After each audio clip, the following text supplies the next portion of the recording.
we have from our mentoring artist for Residency 194, we have Akui Apakwasili and her partner Peter Bourne. And we also have Kahil Elzabar that will be presenting work. So first we will start with Akui and Peter, and they will be presenting work at Adaku. Akui is a performer, writer, and choreographer, and Peter is a director, composer, and designer. Adaku Part 1, The Road Opens, premiered in ICA Boston and was subsequently staged at Red Cat and BAM in 2023. In this chapter of a larger spectacle mythology, a pre-colonial African village is at the cusp of a major upheaval. The community is entangled in an argument that could shape the future of all of their lives. This collective reckoning explores the fraught relationship between ancestors, future generations, and the role of ritual. A sonic and visual landscape of reflective textures, contouring shadows, and thrumming facilitates an intimate exchange between performers and the audience. Please welcome Lee and Peter.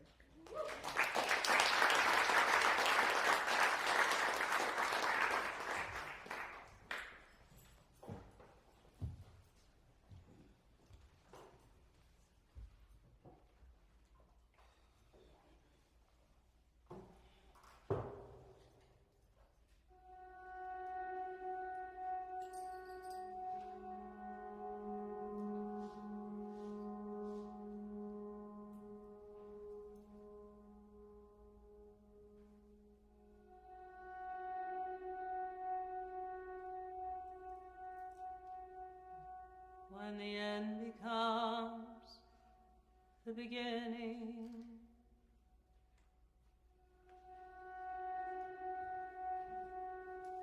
when the end comes, it's beginning. There is no end.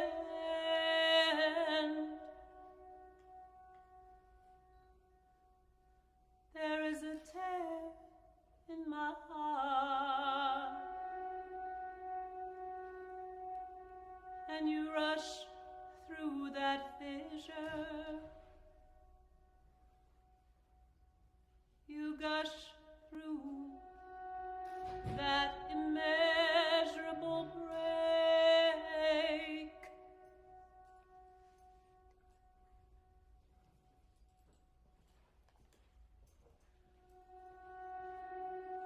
I want to hold you together as you come through my break. And you can tell me your terrors. Wake me whenever you need soothing. That was her way. That's what she would say. She had one little daughter who was like fresh spring water. She was cooling.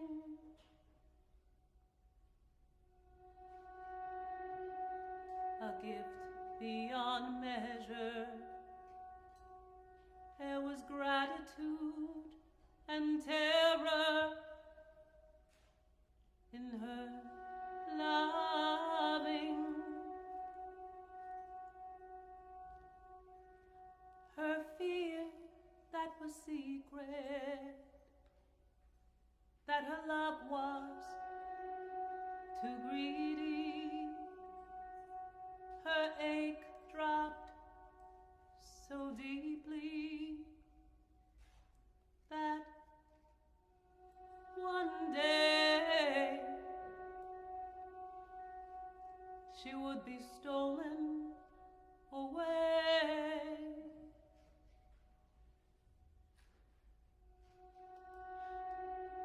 were children disappearing every day. People said they were stolen away. Necks chained together, leaving trails of tears in their wake. And though she had power and plenty, this was an uncertainty she would live with every day.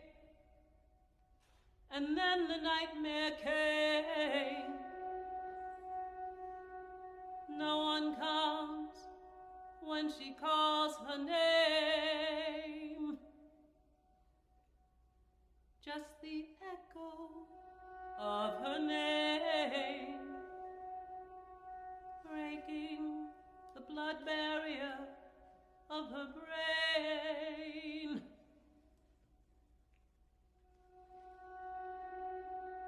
How can she go on? How can she go on? How can she go on? How can she go on?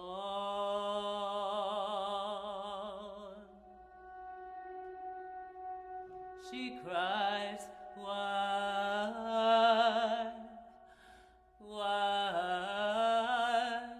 oh,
So that is the song of the end of Adaku Part 1. So what I am doing is creating a trilogy, and I'm considering and thinking about, as Sadie talked so eloquently about, being Nigerian American, Igbo American, trying to think about the space before the wake, before the rupture, right? Or if along with the wake, which we know Christina Sharp talks about the wake in these sort of, I love someone put multiple undulations of this word, right? We think about the ship's wake. We think about the enslaved people in the hold carried away in the ship, right? And so the wake is the trail the ship leaves behind. I think also in that trail are the bones of people who were sick and thrown overboard. We have the wake, where we're thinking about black mourning and the preponderance of death, and the space of waking and sitting in memory, and then we're thinking also about there's the wake of a gunshot. I mean, there are so many considerations around the space of the wake and the reverberations of that history into who we are and the violence and the death that black people live under right now. And I was thinking about the wail on the wake, and I was thinking about the space before the rupture that is the Middle Passage, and thinking about the people left behind and that wailing, the trail of the wail, and what's the imprint of the wail? Is there some way in which whoever survived what is the horror of the hold and managed to get got into the New World and survived the horror and the violence of slavery? Was there ever an imprint of the wail, of that wail? And so the trilogy that I'm making is, in some ways, I'm tracing that wail and tracing a moment where the rupture of time, the loss of memory is carried along on a wail that someone in the future becomes connected to through a particular object. So this is part one, and these are images. Yes, my incredible partner who did the design and direction and worked with me on the music. And so you're looking at images from Adopted Part 1, The Road Opens. So I think that's all I got to say. Thank you. All right.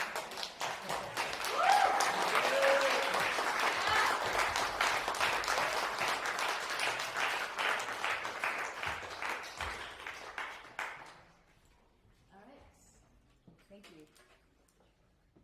Next, we have Kahil Elzabar, interdisciplinary artist, composer, musician, and activist. A quote from Kahil Elzabar: "It is crucial for us to emphasize the value of human creativity in the era of artificial intelligence and prioritize an ethical approach to research and development. By nurturing artistic development through pedagogy, we foster growth and avoid mere conjecture. Therefore, exploring improvisation as a means of discovering new possibilities beyond established methods." Join us in welcoming Kahil Elzabar. Thank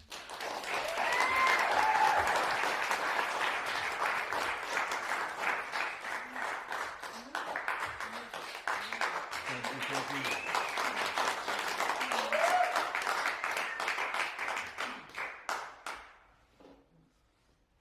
The journey in constant discovery is a humbling process within the acceptance of our vulnerability. During COVID is when I decided to design my retirement after 50 years of work, but it wasn't until COVID that I actually gained really international recognition, so I couldn't retire. Because now people want to see what I have been doing, all these years. The breathing, right? Like the simple sense of breathing, as small beings, when we first come in, we envelop breath and we bring it in. Comes out, right? And as we get older, we get in postures of constraint where we're actually holding the breath rather than releasing it, right? So, how do I find my cleansing through my work? my cleansing through, others' works. As Ooutreach spoke about this wailing and connecting, there's information that we don't have. So, we think about Miro or Picasso's work, and we think about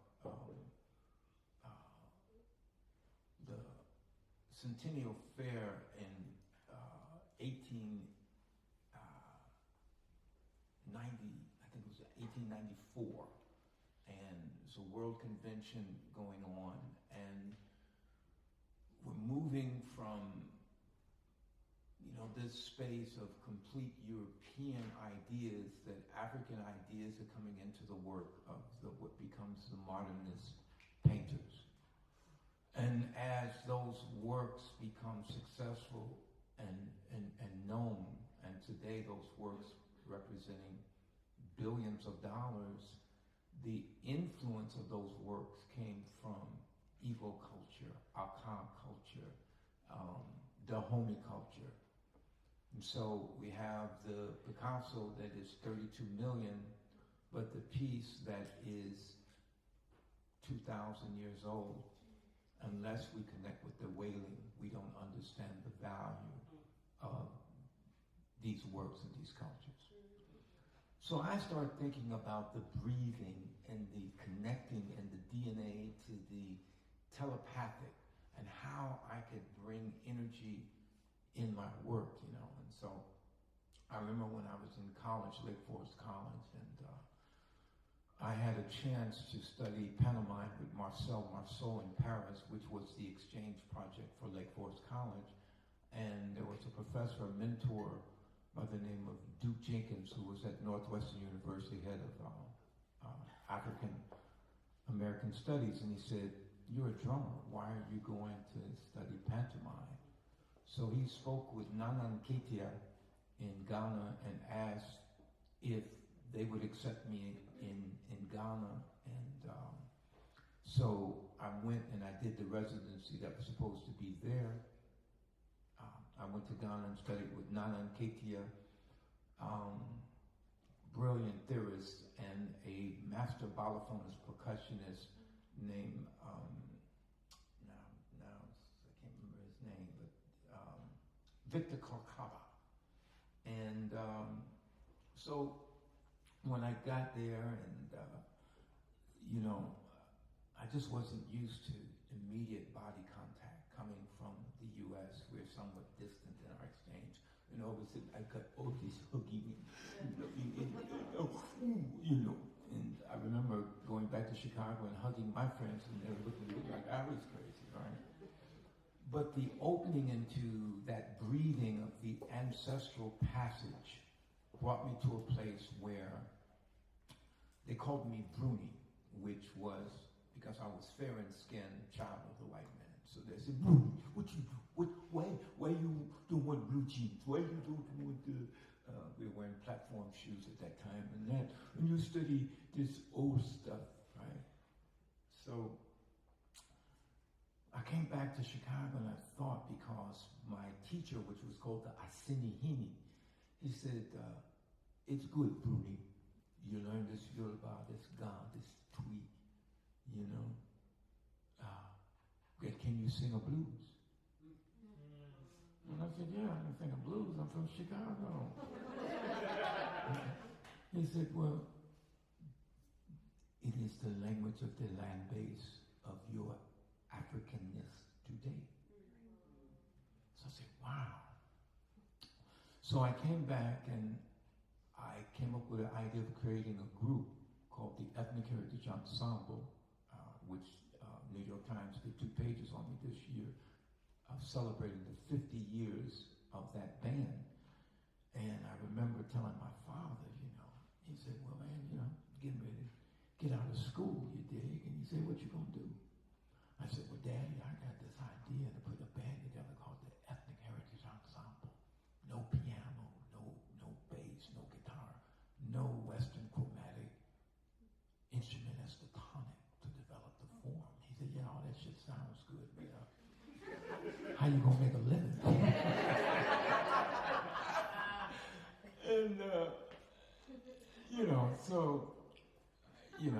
So I had these two saxophone players, Light Henry Huff, who's now deceased, and Edward Wilkerson, who became a pretty well-known composer, and myself, just with my drums, and people laughed at us, and they were like, I remember we played at the Apollo, and I was named a Jazz All-Star that year, so I came in the back. I flew in from Chicago, and Wynton Marsalis was there. He said, "What you doing, man? Trying to get in free?" I said, "No, man, I'm an all-star this year." Because people don't think of percussionists as theorists, as composers, as band leaders. And so I had a long road to go to get to this. And so Cosby was the host that year, and he says, "Ladies and gentlemen, meet this guy on out, because he'll out the bar. Never heard of him. And we're going to see if he's ready. We're going to come up." So he goes backstage, he looks, and he sees me, and I've got this barrel. I play this big drum called the earth drum, and then I've got these two horn players. And he looks, and he honestly, innocently goes, he says, "Where's your band?" I said, "This is my band." "You gotta be kidding. You got a barrel with a rope around it? You just see two horn players? Don't see no piano, don't see no bass? This is not jazz." So we went out, we got a standing ovation, and, Cosby was like impressed, So next year he invited me to his crib to play. And so I figured this was my big moment, As artists, we're always looking for that moment, right? And so I'm like, let me tell him about all my projects and what I want to do. And you learn the lessons that every day is not at the same time, right? Because I'm like, "Cosby, I got these ideas about culture, what we can do with our people and all this. All I asked you to do was play. I liked you last year, and all I wanted you to do was play." And he was actually right. Play. Do your work, right? So that's where I think we are in society now. Our arts are this voice. During COVID, there were two things, basically: nature and the arts. Reading books, seeing films, watching choreography and dance and video, live performances online. Just, we as human beings would not have made it without the arts through this last 4 or 5 years. So we, these communicators, how do we tie into this breath? How do we bring acknowledgement of legacy?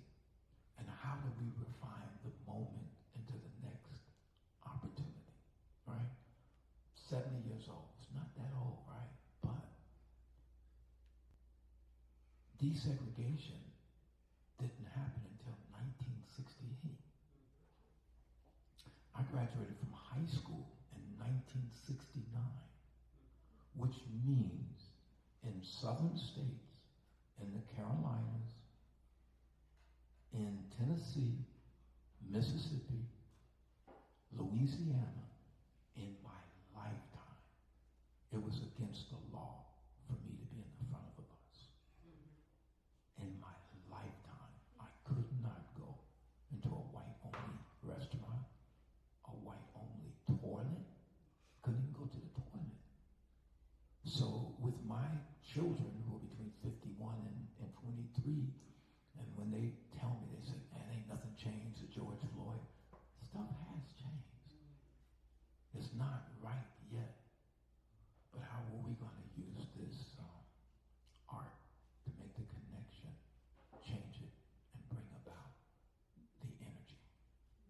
So the first thing I want to do is just show this short video of a project that I did in London last year, and it's a moment of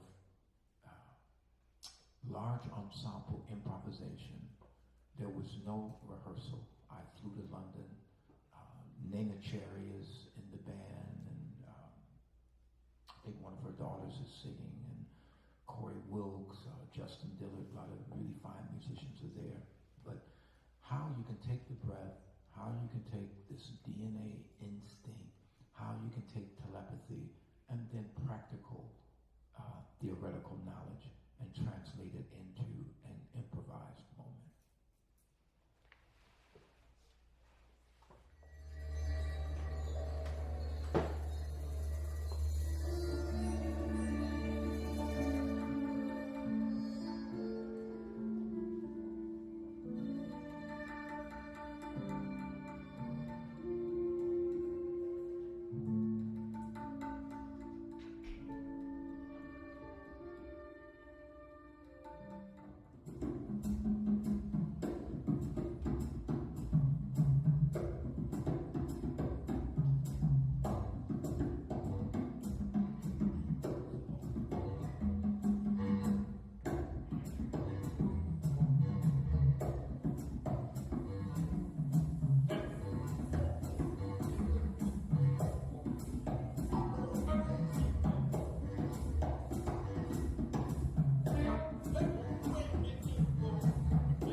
improvisation, understanding form, technique, structure, history, how to connect those things with a responding legacy. We are upon the shoulders of enormous contributors in every part, of the world. If we think about, say, the poetry of Allen Ginsberg and the Beat generation, and that they were inspired by the bebop generation, by Charlie Parker. And Charlie Parker was in love with Johnny Hodges, who's an alto player that played with Duke Ellington. And Duke Ellington traveled on a train, for 40 years across America. And we know of him as a composer and all of that, but he was really like a psychiatrist, because he had 26 alcoholics who were all geniuses. And he had to deal with each one of them, the personalities. And, that's like all part of the art. It's not just the practitioner itself. What are the life-affirming parts of it that come through you, and to think about Maria Tall Chief of Native American heritage, but becoming the greatest ballerina at the beginning of our century, how this work happens. Or, I remember one day we were at home on a Saturday, and so my kids were small, not small, but teenagers, and so the Basquiat documentary was on, and they're in CBGB's, and so one of my sons says that a guy in the video looks like his older brother. And he said, wow, this Basquiat video, man, one of these guys looks like Kahari. And I was like, I wonder why he looks like Kahari, right? So in there, Basquiat's dancing in CBGB's, and there's a band behind him. The band is called Defunct. And Defunct was run by a guy named Joe Bowie, a trombone player. He's the younger brother of Lester Bowie, trumpet player. And so Defunct was that first real punk jazz group, and Basquiat wanted to actually be like us. He started playing clarinet. He was wearing little suits like us, and then he found the art as his way to translate. But living through these different, kinds of situations and seeing where things are now, it's this legacy that we're translating. So this first live performing I want to do is on an instrument called the kalimba, also known as the mbira, the sanza. And I studied with a guy named Phil Coran, extraordinary musician, and he had two students of this instrument, Maurice White from Earth, Wind and Fire, who became rich and famous, and the other became legendary. But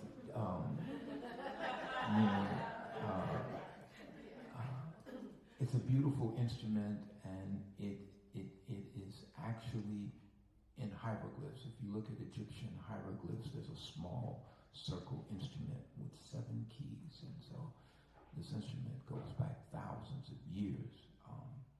But what I want to do is I'm going to do a kind of a traditional American song, on it. But I've come to love this instrument. It has a certain meditative quality to it. So I'm going to set that up.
about 15 and a half. And so it was an older friend of mine that I played with named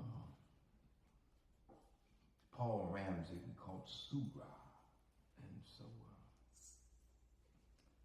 he said, "What you doing?" I said, "You want to go here train?" Me and John Coltrane. I was like, "Yeah, man. Yeah. I'll go here, Coltrane." You know. So we it was a club in Chicago on 64th and Cottage Grove. It was called McKee's, and so that's where Yusef Lateef and Roland Kirk and Nina Simone and Horace Silver, Lee Morgan, Thelonious Monk. That's where they all hit. That's what we call it when you're playing. You hit, you dig. And so I remember, walking up to the club and seeing in front. And so my hero as a drummer was Elvin Jones. And so I see Elvin Jones, and he's over here, and in the real world, right? That's what we are today. In the real world, like artists, like they were taking some medicine, and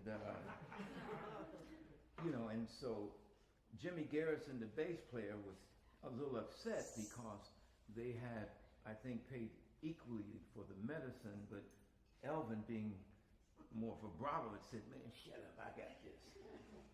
So I'm watching, my heroes and everything, dig, and so I go into the club, and probably most folks in here don't remember the old Flash Gordon movie series that used to come on TV.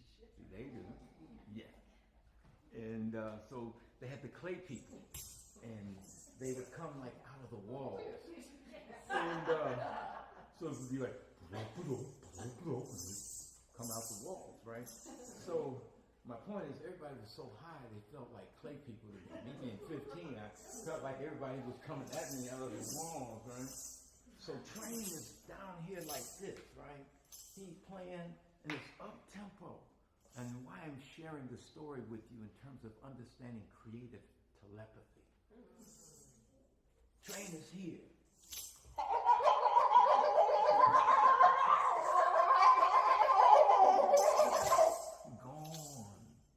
Gone. Me being 15, I'm like this. And while all that's going on, the tempo's here. Elvin's like this. Jimmy Garrison's like, McCoy Tyner, who's close to my age, is on this piano sweating, and he was my hero because he was just out of the teenage. I'm a teenage, and he's up here playing with Train. So it's like, wow, look at this. And then all of a sudden, the whole place gets quiet. And the reason is that while the tempo is at this place like this, Elvin Jones, because of all the medicine he's taken, has actually gone to sleep.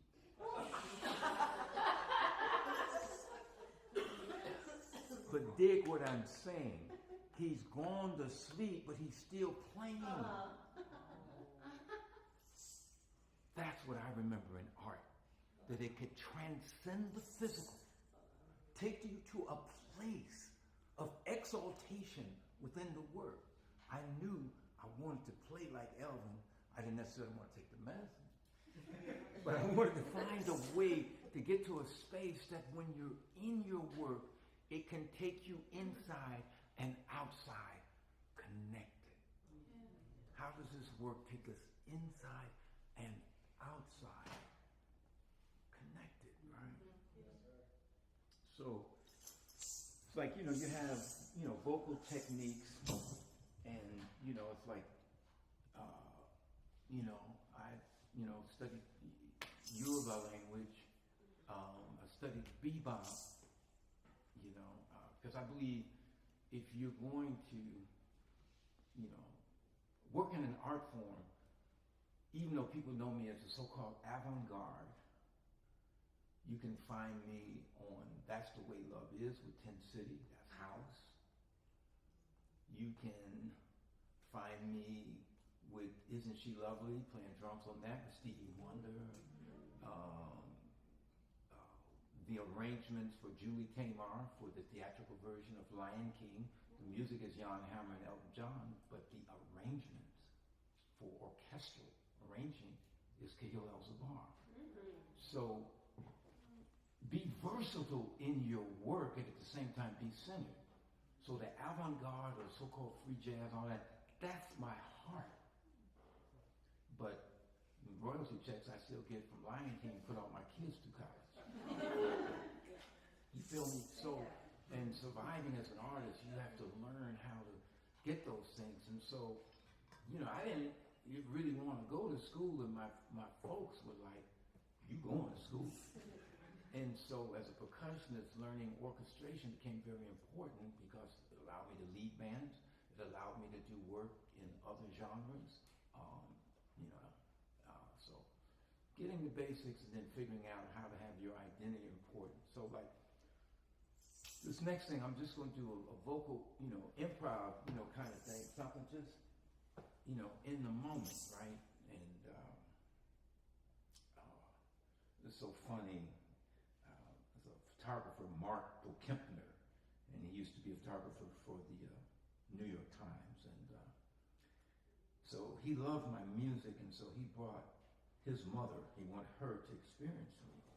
It was so funny because I'm up here on stage, and she was kind of right here at the front table. And so what I'm about to go through now is kind of the reason that she interpreted as what she interpreted. So I could hear because they're at the first table and we're right at the edge of the stage, and she says, Mark, what did you bring me here to see this junkie for?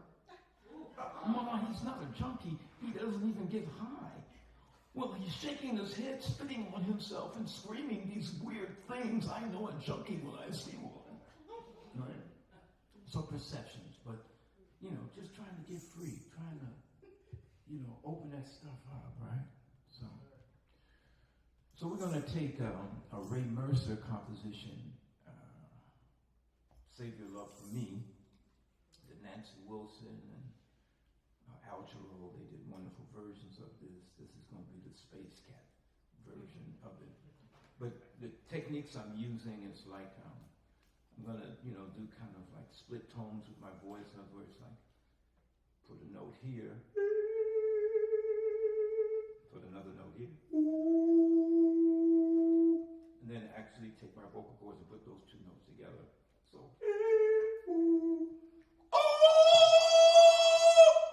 So that'll be one technique used. Then there'll be some little scatting going on.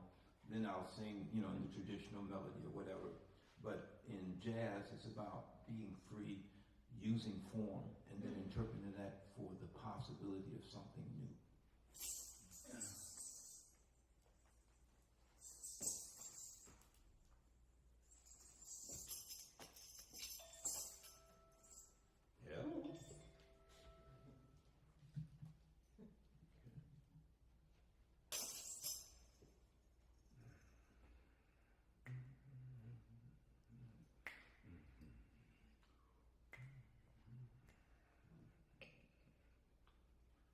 Wish I knew why I'm so in love with you. Why no one else in this world will do. Darling, please save your love for me.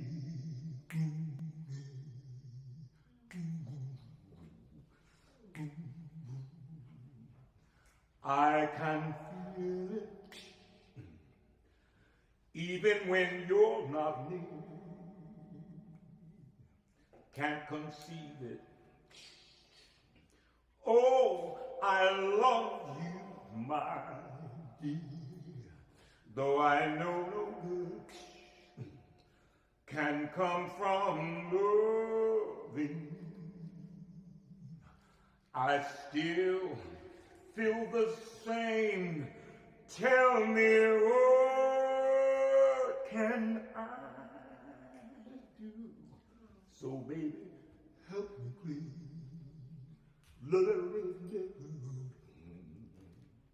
Have mercy on a fool like me.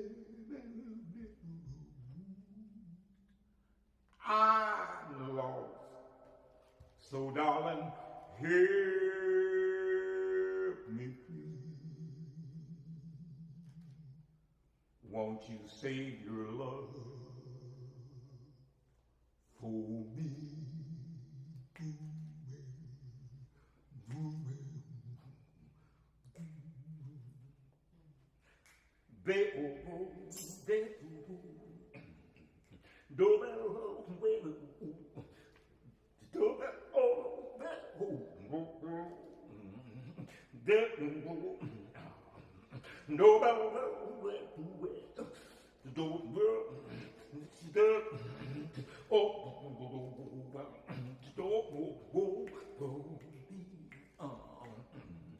That little road today on both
Wish I knew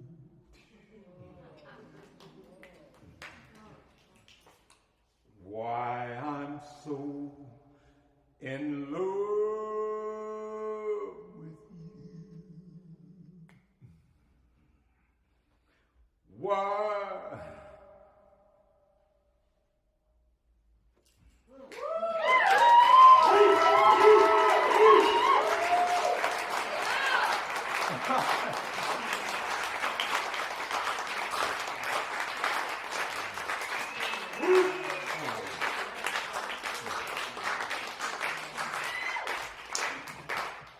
Thank you. You know, we really want to pass it on because it's such a tremendous, legacy, and we have to, again, hear the wailing so that we understand the calls that we make in the connection of its value and the future, right? So, you all know the name Louis Armstrong, and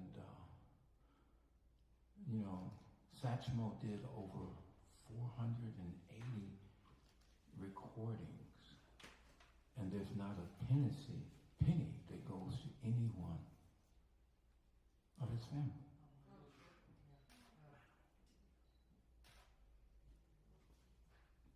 So, the younger generation, we are proud that you're smarter about business, but again, we're on the shoulders who came before, right?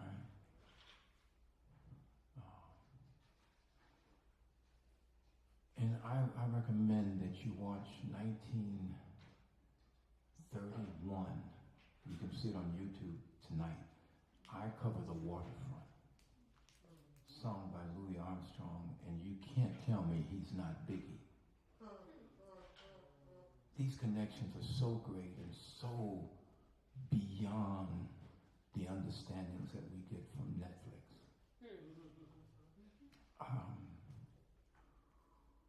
We have hardships, we have circumstances that are not necessarily of our most exciting opportunities, but we can't imagine those who imagined where all of us are today for what they had to go through and would never see, but saw it in their dreams. Yeah. People who, for the sake of material acquisition and cultural superiority, were taken to the lowest ranks of existence, and they still saw regal opportunities for their future generations. In cages, pulled away from their families every day.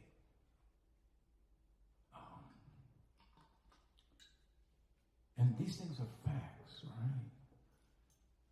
This instrument called the cajon, which comes from Peru, evolved because the Africans in Colombia and Peru were not allowed to play their drums, so they took the boxes on the ships and they turned those boxes into the instrument in order to express their natural right of being. We have been denied our natural right of being. Again, in southern states, it was against the law for people of African descent to practice their language, to practice their music. Basically, in America, it was against the law to play hand drums.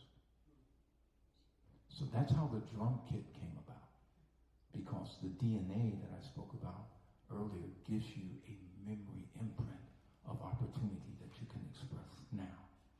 So it was a drummer named Baby Dodds. And so he was used to the funeral marchers and the parade dances in New Orleans, and he wanted to figure out how he could play all the parts, the part of the snare drum, the part of the tom, and the bass drum. How he could play those together. So he created himself the cacophony of the form of the beginning of jazz drumming. He created the instrument itself. It didn't exist. It was separate drums, and they came together. Now the core of what creates the beat in rock, what creates the beat in country and western, what creates the beat in R&B, what creates the beat in jazz, all of it, none of us know who the person who actually creates the instrument for all of those things to happen. When we think about Louis Armstrong, it's not just his great solo performance as a trumpeter, it's not his stage presence and his unique voice, but his character was really the first cultural ambassador of our society to go all over the world with this new phenomena of culture, right? In World War I, when these blacks from America went to Europe, that's the first time anyone had seen the new beings who had come from this tragic past, who had endured all and recreated themselves into this special celebration. And it was the French who coined the anthropological name of the 1920s. It's called the Jazz Age, right? And it's for architecture, it's for fashion, it's for new social developments in societies, in metropolises across the planet. Everything's a Jazz Age. But who created jazz? Why is this phenomenon, this social infrastructure of art creating that affected everything? And Louis Armstrong is the architect. His irregular voice, his syncopation, there would be no hip-hop if there was not Louis Armstrong. He's the first recontextual syntax of the language, of the rhythms, and constructed in a way for it to become popular. So, an enormous innovator, and I would recommend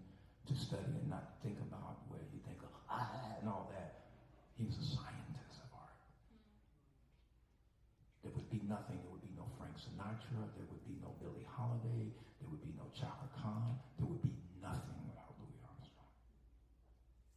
So the trust in your own instincts to reinvent and create in the moment, and that we now as an artistic community across all cultures,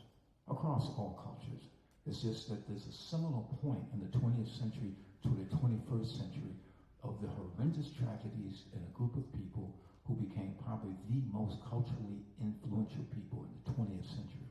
There's a reason.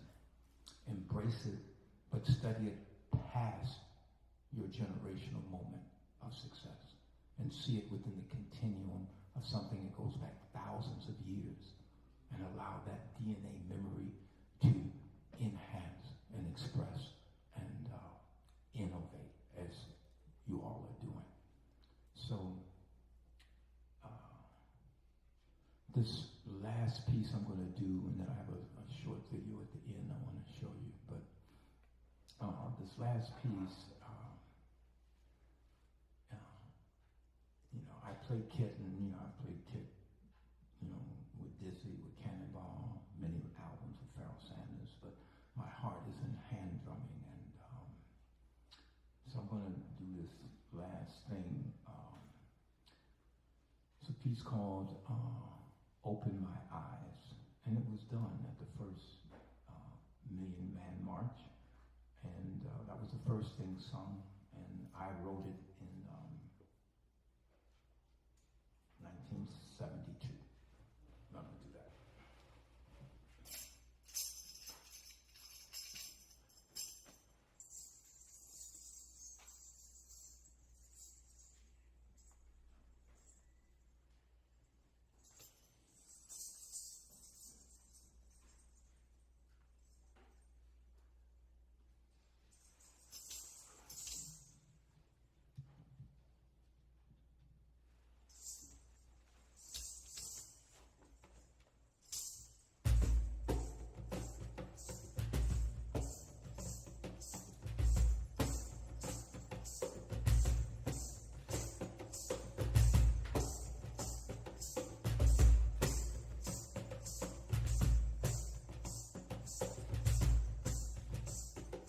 Open my eyes to the light of understanding.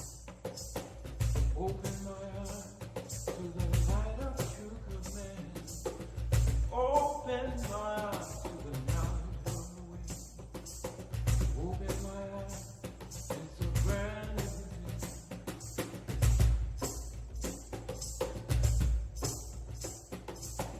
Behold my truth, look at my people. Behold our God and look at all of our people. See me and my mother and father see me on my way against the new day. Open my eyes, eyes of understanding. Open my eyes to the light of truth command. Oh, open my eyes to the knowledge of the way.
Thank you so much. Thank you.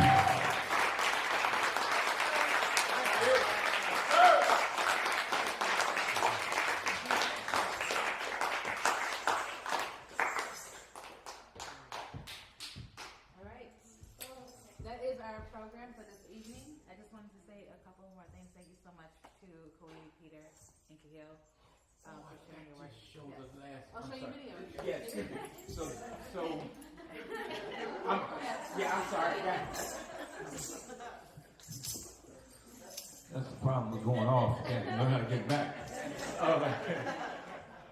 So we came up with this idea that artists and creatives of all kinds, from a scientific perspective, people who work from the right brain, cognitive, intuitive, are an important form of intelligence. And as we look at these times of so-called multitasking, and if we think about the technologies, AI and robotics and animation, what do we imagine our future to be as human beings? If something for thousands of years has been the antecedent of adulthood, meaning a job, if no one has to physically work in that way, then what do we believe our future is going to be as human beings? Hopefully with greater purpose, greater insight. So I had a dream, and I saw two suns, a moon, and then a fertile earth. And the moon was like executives who could translate creative insights and business insights. And so there were these two suns, and they were circles. And so the feeling I got from that was ooh. And then I added H, oracles of humanity. In the Greek tradition, the name of an oracle or the meaning is affirmation of a higher thought. Not a dictate, not a dogma, but everyone's aspirations toward their higher thoughts. And it's going to take a creative community, and artists are creative, to come up with new ideas of our human way of being and expression. So I talked to friends, Nick Cave, who you'll see at the Astor Gates, Rashid Johnson, great saxophonist I just left tour with yesterday, David Murray, Erykah Badu, creatives in many directions. And we are a part of, I think, the future human leadership. Theology, politics, education. I mean, everything's been tried. So maybe we can participate in what we think humanity looks like. And right now, what we need is imagination. We're not going to physically transform anything immediately, but if we can at least use our collective thought toward a higher aspiration of what we could be as human beings. So this is called the OO, and this is just a short video of something that's coming soon.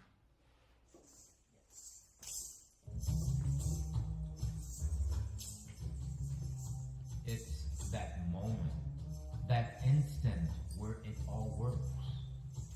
When you stop thinking and start being. For too long, we've been at the mercy of mindless mercenaries of reason. In times like these, where does the healing come from? Some of us know. Some of us have always known. That space of making, of healing. It's time for us to come together around our art, through it, above and below it, inside it. It's what's possible in that moment where nothing else matters but being in the ooh.